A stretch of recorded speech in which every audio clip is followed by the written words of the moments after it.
What the heck is going on with Morbius and Sony's Spider-Man universe?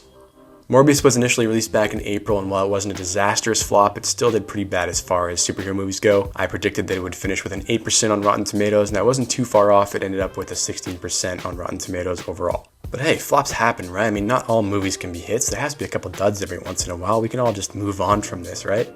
I mean, 20 years ago, this movie would have just accepted its loss and then just found its way onto the dusty shelves of a Blockbuster somewhere, never to be seen again. Even 5 years ago, this movie would have came and gone straight to streaming. But no. The year is now 2022, and the internet was not quite done with Morbius yet. Of course, the memes started to roll in about how boring and generic the movie was and how nobody was seeing it, like this one here, this Twitter user who said, "Be careful out there, everyone. I had 2 Morbius tickets in my car and someone broke in and left 4 more, which is just great stuff. But it was almost too easy, and after this initial online bashing of the movie, the tone shifted completely. All of a sudden, Morbius was the greatest movie of the year. Best movie of all time, even. Memes about how Morbius was going to sweep all the awards shows started trending. Memes about how much money Morbius is making. Look at all the more billions it's making. It's made so much money. What a success." My personal favorite is the "It's Morbin time" meme, which is a phrase that may or may not actually be spoken in the movie. Jared Leto himself even tweeted a video acknowledging this meme and even posted a script of Morbius 2 with the title "It's Morbin time." Anyways, the point is, the internet was having a great time ironically praising the movie. Now, you'd think that a billion-dollar company like Sony would have the sense to accept this as a defeat. They'd go and they hunker down in their Batcave until the internet eventually just moves on to the next thing, right? But that is not what happened. Instead, Sony took all this attention and buzz as a sign that they should re-release the movie in theaters in a desperate attempt to try and cash in. I mean, it's trending, right? We gotta re-release it. And so the movie was released again in over 1,000 theaters, and this time it flopped hard. According to Forbes magazine, the movie made only an average of $289 per theater on the Friday night that it was released, and the internet loved this. So either they cluelessly did not understand that their movie was a complete dud and the internet was making fun of them, or it was a desperate attempt to squeeze out more money from this absolute stinker of a movie.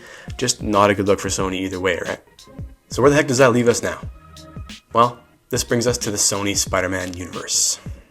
For those of you that don't know, Morbius is the 3rd film in the so-called Sony Spider-Man universe. It's a series of movies that feature Spider-Man characters, but not actually Spider-Man himself. It's Sony's way of still making easy money, or so they thought, off of Spider-Man while they share custody of him with Disney as he appears in the MCU films. Venom and Venom 2 are the other 2 entries in this universe so far, and they were actually financially successful. But unlike Morbius, Venom is a well-known comic book character, and Tom Hardy a pretty well-known actor, so it makes sense that these movies did decent box office numbers despite being mediocre at best, in my opinion. Now, Sony has 3 more movies planned in this universe, and each one is more baffling than the next, and after the Morbius re-release fiasco, it really makes you wonder what the heck Sony is thinking here with some of these choices.